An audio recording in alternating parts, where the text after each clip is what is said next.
Have you ever seen a man so romantic he insists on disposing his wife's used pad every single month with love, joy, and even small dancing steps? Well, Hope thought she married the most caring husband in the world. People praised her for marrying a caring man because he cooked, he cleaned, he rubbed her back, he massaged her feet. He even helped her find the lost TV remote in the fridge. He was the best husband until the day Hope told him, "Baby, I'll handle my used pad disposal myself this month."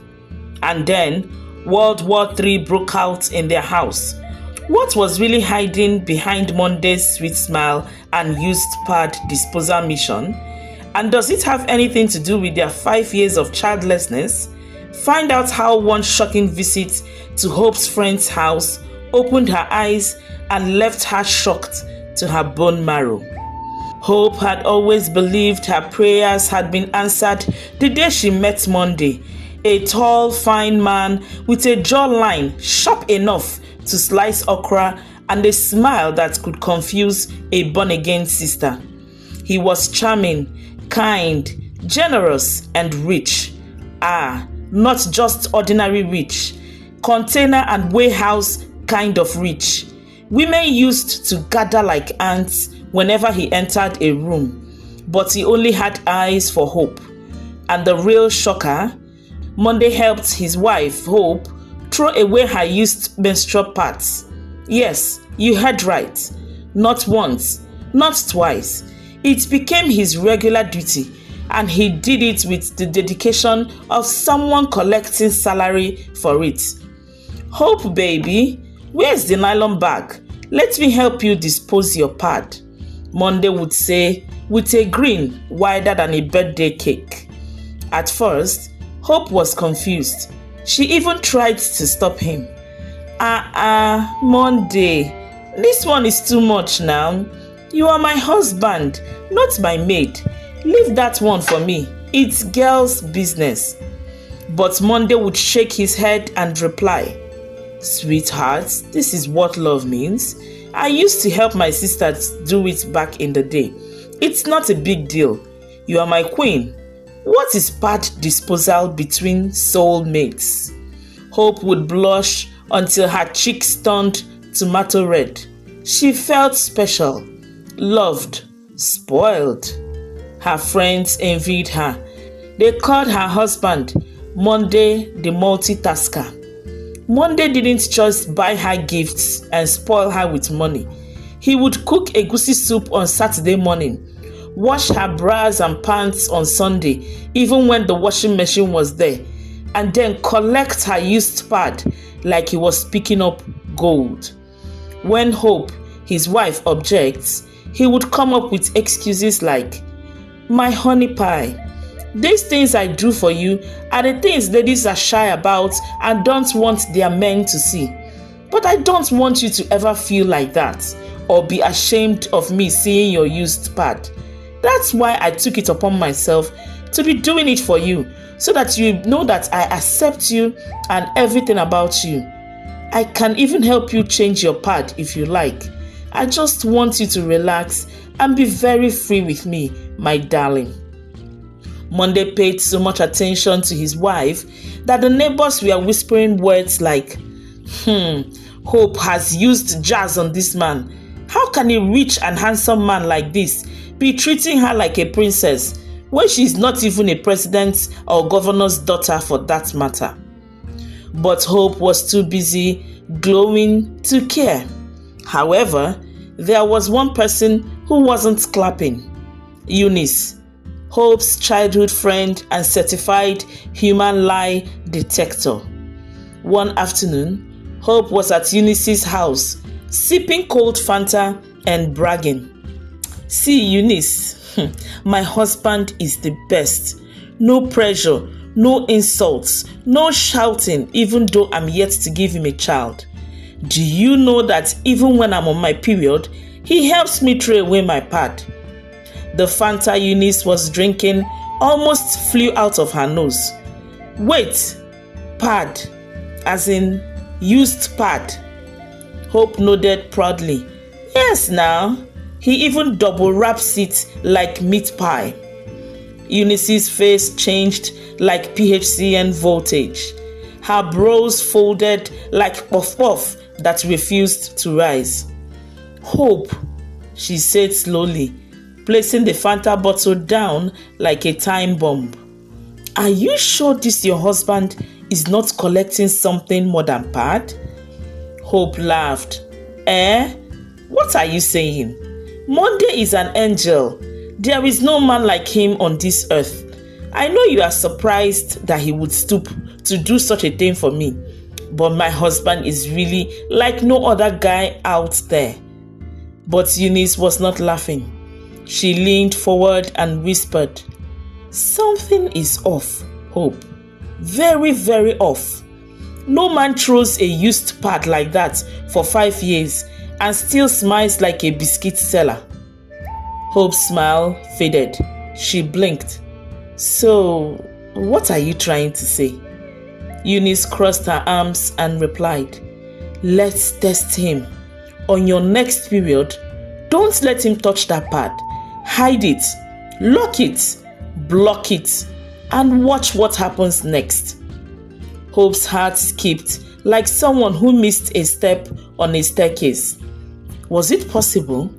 Could her Monday have a secret? She pondered as she looked at Eunice again, now unsure of everything. Indeed, one eyebrow raise from a loved one could be all you need to slap sense into your brain. That night, Hope couldn't sleep.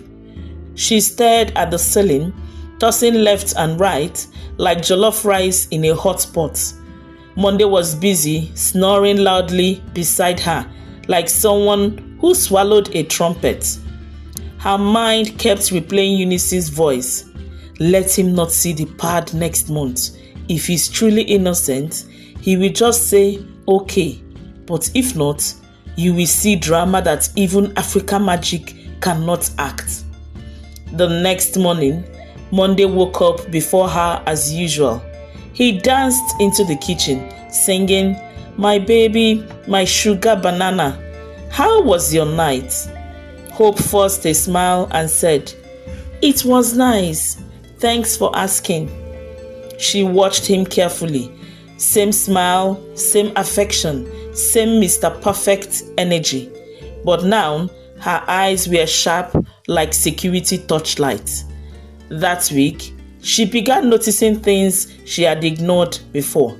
For instance, Monday was always strangely interested in her cycle. One evening, while they were watching a Nollywood film, he casually asked, So, baby, have you seen your period this month? Hope blinked twice. Why are you monitoring it like NCDC tracks COVID? Monday laughed. No now, just checking on your health. You know I care. I see. But you hardly ever ask me if I missed my period. Isn't that what you should be praying for now, after 5 years of marriage? Baby, I don't want you to feel pressured about anything. I know that our children are on the way. You and I, we have plenty of children in this house that we will get tired of having children. Trust me. Monday replied with a smile. Hope forced another smile, but her eyebrow twitched slightly. Soon enough, her next period came, and this time she was ready. She wrapped her used pad like usual, but instead of keeping it where Monday could find it, she locked it inside the black metal safe where they usually kept old land documents with the intention of trashing it when Monday goes out that morning. But Monday noticed almost immediately. Hope, where's the pad bag? I want to dispose it. Hope cleared her throat and said, Oh, I've handled it. I already threw it away myself. Monday froze like someone whose iPhone just fell into sockaway. You did what? I threw it away myself. Is that a crime? His face twitched. But why? I always help you do it. Hope shrugged. I just wanted to feel independent for once. There was silence. Thick silence that you could hear the mosquito in the next compound yawning. Monday smiled tightly. It's okay, no problem. But his eyes twitched that tears almost came out. The next day, it happened again. Hope didn't let him near her pad. By day 3, Monday was pacing like a madman in a Nollywood village scene. Hope, what exactly is going on? Are you hiding something from me? Hope folded her arms. Funny you would say that, because I was about to ask you the same thing. That night, Monday didn't sleep. He sat in the sitting room, whispering things to himself and rubbing his palm like somebody ready to slap thunder. By the 4th day, he exploded. You, this woman, do you think I don't know what you are doing? Do you think you own yourself? You are mine. Your body is mine. Even your pad is mine. Hope jumped from her seat.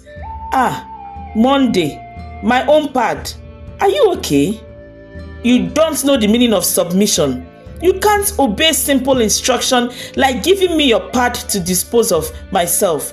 After I did you a favor of marrying you when other women were throwing themselves at me, you can't even give me a child.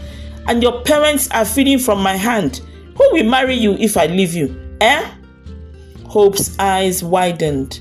She had never seen this version of her husband before.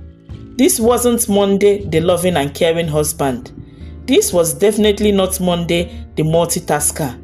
This was certainly Monday, the madman. Tears gathered in her eyes. So, this is how you really feel. He pointed at her like a mad prophet. You are pushing me, Hope. Don't say I didn't warn you. Get me your used pad if you want peace in this house. Hope didn't sleep that night. She lay still, stiff like dry stockfish, side-eyeing Monday, who was breathing like a wounded dragon. She had always thought she married a sweet husband, but now, this sweet was starting to taste like expired honey. In the morning, Monday behaved like someone who licked bitter leaf in his dream. He didn't greet her. He didn't sing his usual "My Baby Sugar Banana" song. In fact, he didn't even hum.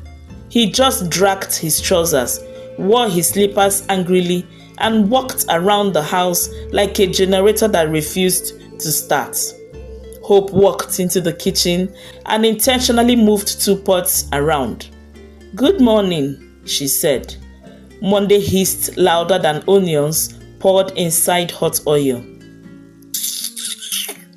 What is good about this morning? Hope rolled her eyes. So, because I said I don't want you touching my pad again, you are behaving like I've slapped your ancestors? Monday turned. No, don't mind me. I'm just a fool in this house. A mumu husband who used to help his wife. Is he not pad? Ordinary pad disposal? See me see trouble. Hope squinted. If it is so ordinary, then why are you angry like this? I'm not angry. I'm just disappointed. So all my care and love means nothing? Women. God will judge you people. Hope crossed her arms. Okay, continue shouting. But you still haven't answered me. Why is my pad your priority in this life? Monday ignored her and stormed out of the house like someone whose shirt caught fire. Later that day, Hope called Eunice. Eunice, you were right. This man is acting like I hid his destiny inside the pad. Eunice shouted from the other end. Didn't I tell you? Any man that is obsessed with your pad is either a sanitary angel or something fishy is going on. Hope laughed and cried at the same time. You need to see his face when I said I threw it away myself. It's like all the blood in his body relocated to one eye. Eunice gasped. You better hold your ear and listen. Don't let that man near your pad again, no. In fact, burn it yourself. That night, Monday returned with hot, peppery silence. He ate his food without tasting it. He even poured salt into his tea instead of sugar at some point. Hope watched him from the corner of her eye like someone watching African Magic Live. The next day, the madness continued. Monday woke up early, searched the bathroom, sniffed the trash can, turned the bin upside down, and even looked under the bed. Hope stood at the door and asked, "What are you looking for? Did you lose your destiny that you are earnestly searching for it?" Monday stood up, face full of sweat. "Nothing. I'm just cleaning." "Cleaning? Inside the dustbin?" Hope asked. But Monday stormed past her.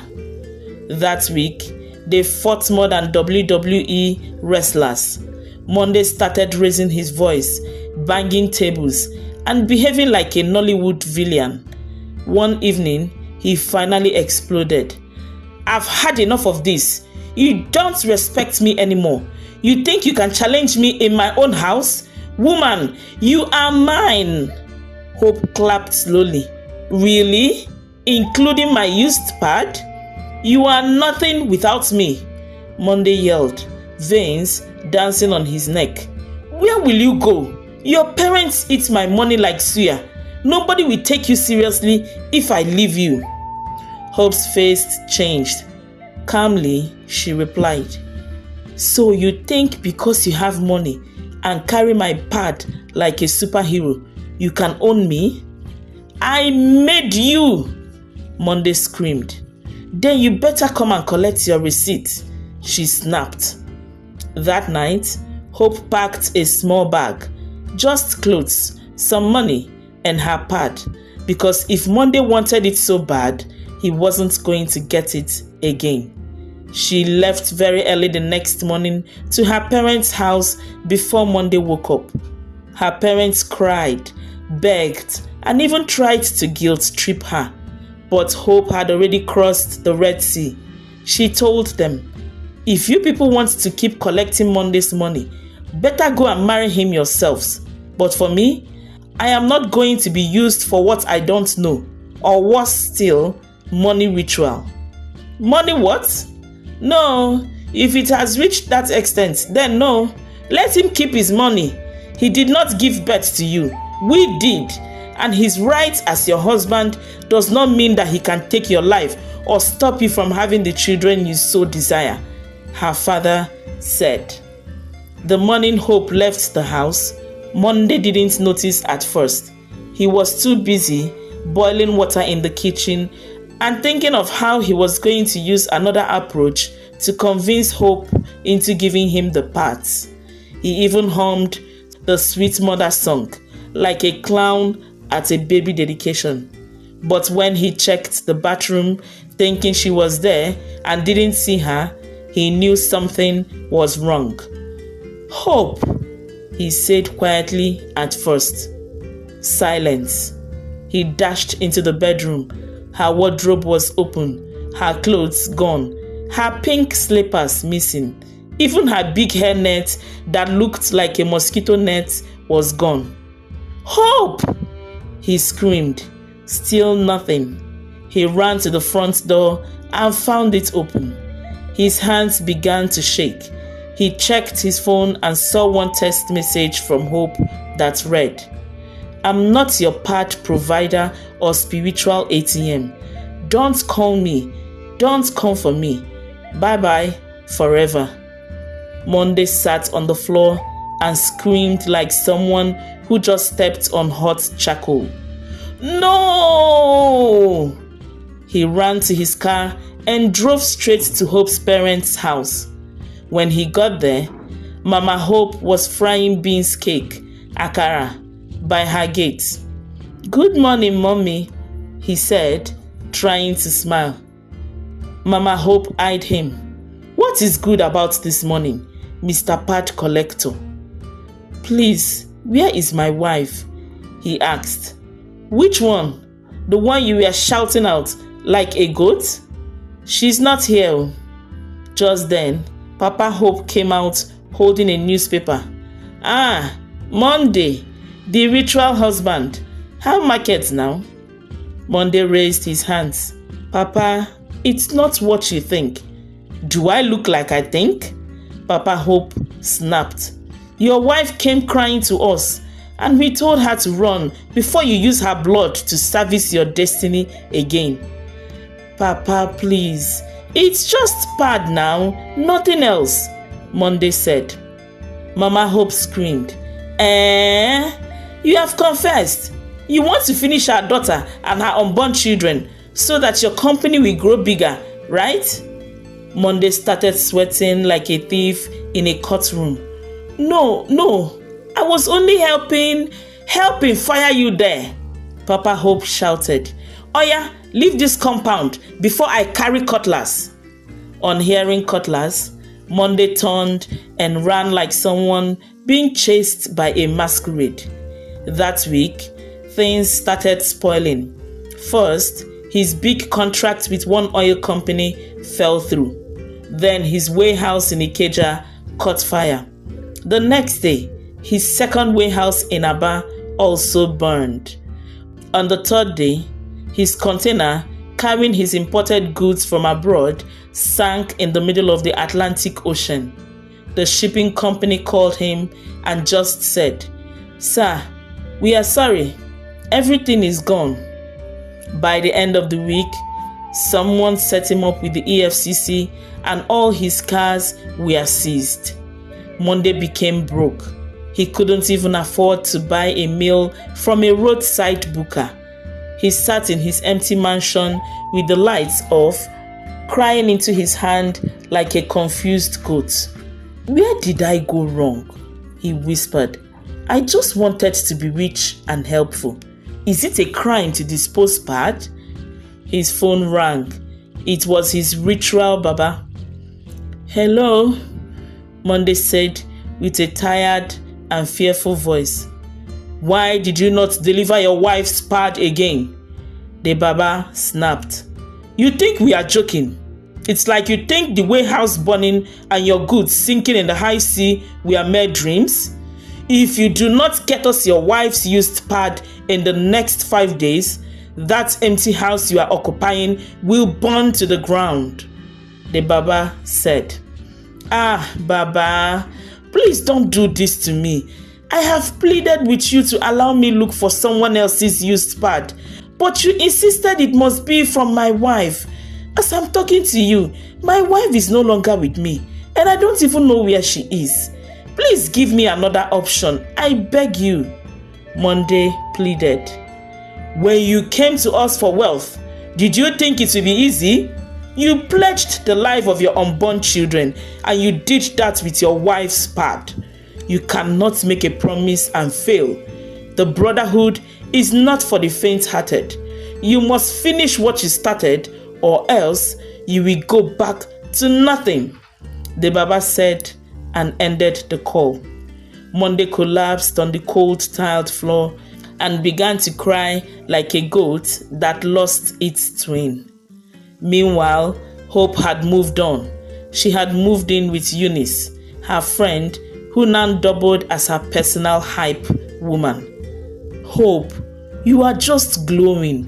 You need to go and look at your fine self in the mirror," Eunice teased one morning. "This glow is not normal. Are you sure you are not drinking goat's milk from heaven?" Hope laughed. "I beg you, shift. It's peace of mind and freedom from pad kidnappers." She looked at her reflection and said, "But see fine girl that one man wanted to use for money rituals. God punish nonsense." Both women burst into laughter. "Honestly, that man is mad," Eunice said. "How can someone be obsessed with sanitary pads more than his wedding ring?" Hope shook her head. "I used to think he was being sweet, but sweet don't shout like a lion when you say no." They laughed again. Within 4 months, Hope had gotten a job with a women's health NGO called Safe Womb Initiative. They traveled to villages, educated women, distributed free pads, and gave talks on hygiene and dignity. Hope stood one day in front of a group of young girls and said confidently, "No one should make you feel ashamed of your body. And if any man wants to collect your used pad, run, even if he's fine like Ramsey Noah." The crowd laughed, and so did the village chiefs.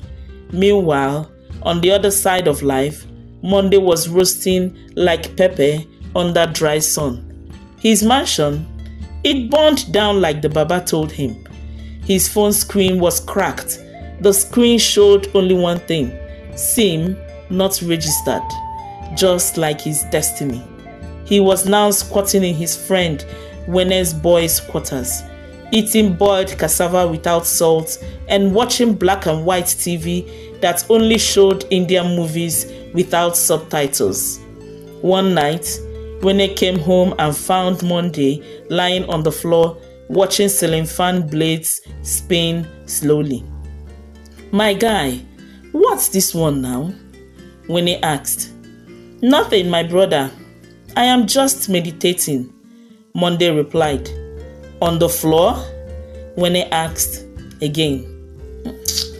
"A lot is on my mind, Wene. You won't understand what I'm going through." Wene hissed. "So, tell me, are the rumors really true that all your big man life was powered by women parts?" Monday sat up slowly. "Like I said, you won't understand.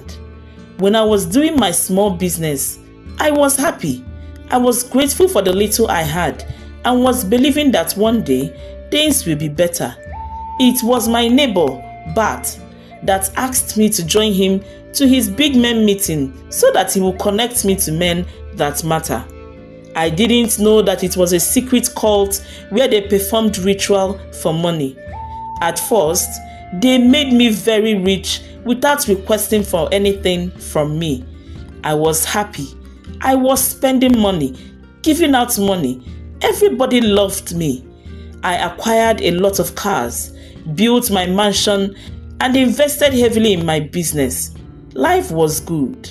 When they saw that I had gotten used to enjoying money, they gave me the ultimatum to either sacrifice my life by choosing to live for only 10 additional years or sacrifice those of my unborn children. And that meant I had to marry and start collecting my wife's used parts. Monday said, "I can't believe what you are telling me. I can't believe you agreed to go ahead with such a plan. Look at goosebumps all over my body just listening to you talk." Wene said, "Wene, when you taste wealth, real wealth, you will never agree to be poor ever again. But I thought that money, wealth, and the respect and admiration that comes with it was all there is to life. No, it wasn't, and I learned the hard way.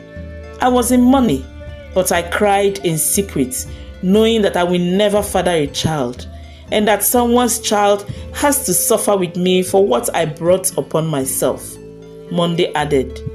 Then he looked steadily at Wene. "Do you know the sad part of all this thing? The people I helped and the ones I gave money to, none of them wants to have anything to do with me again. If not for you, I would have been sleeping under the bridge by now." Wene stood up sharply. "Omo, I don't know what to respond to you for now. The little you told me is already giving me goosebumps and headache. Please let me go before I dream nonsense this night." Monday, still sitting on the floor, looked into space like someone whose brain was relocated to another part of his body. Then, just like a switch was turned on, Monday remembered that he still had some goods in a small warehouse that a customer was meant to pick up but cancelled at the last minute. The only problem is that Monday has been owing the owner of the warehouse for the past 4 months and didn't know how to convince the man to give him more time to pay. He made up his mind to sneak in and clear the goods out without notifying the warehouse owner. But a big shock was waiting for him. Monday got ready very early the following morning. He wanted to sneak in and sneak out before someone sees him and notify the owner. When he got there, he found that the warehouse has been cleared and that some people were using the warehouse as a ministry and were even conducting first day of the month service that early morning. Monday screamed and went straight for the female prophetess. "Madam, what is going on here? Where are my goods?" The prophetess looked at him. "Goods? Which goods? Who are you?" "I packed my goods here in this warehouse. Where did you pack my goods to?" Monday said, pointing at the prophetess. The prophetess then rang a bell and said, "Ushers, please escort this confusion spirit outside. We reject every spirit from the evil one that wants to spoil this new month for us." And just like that, Monday was carried away and dumped outside the premises like an expired TV carton. He walked away, tears in his eyes and dust in his slippers. He later learned that the warehouse owner unctured his remaining goods in the warehouse as compensation for the rent he owed him. Back in Hope's life, she had met a calm, God-fearing young man named Davis. No sagging trousers, no red eyes, and most importantly, no interest in used parts. They became friends, then more than friends, and just few months into the relationship, they got married. 7 months after their wedding, Hope discovered she was pregnant. The day Hope realized she was pregnant, she didn't cry. She screamed so loud, and after announcing the news to her husband, she quickly called Eunice, her friend. "God of miracles," Eunice shouted. "Hope, are you sure it's not food, baby? Check again." Hope jumped around the room like a girl who just won Who Wants to Be a Millionaire. "Eunice, I'm pregnant, oh. Davis's baby is inside me. I've tested 5 times. Even the test kit is begging me to stop." "Oh, I'm so happy for you, Hope. God did not only put away your shame, but gave you back your joy. You are going to be a mother," Eunice said tearfully. "And your own blessings will locate you too, my sweet friend. You were the one that opened my eyes to see what I couldn't see. You have been there for me through thick and thin. You will not lack help when you need it the most. I love you, my true friend," Hope replied. As for Monday, the last we heard of him, he is still walking around looking for who will render help to him. His reputation as the used part collector precedes him everywhere he goes. Dear besties, be careful who you let near your used personal items. Marriage is sweet, and there are a lot of wonderful and kind husbands with genuine intentions. But if your partner is doing something and your instincts tell you that something is off, you might want to look into it. And with that said, we have come to the end of the story. Thank you so much for watching. Please let me know what you think about the story in the comment section. I would love to hear from you. Don't forget to give me a like, share, and also subscribe to my channel, as well as hitting the notification bell beside it to be notified each time I drop a new video. Until I come your way again soon, stay happy.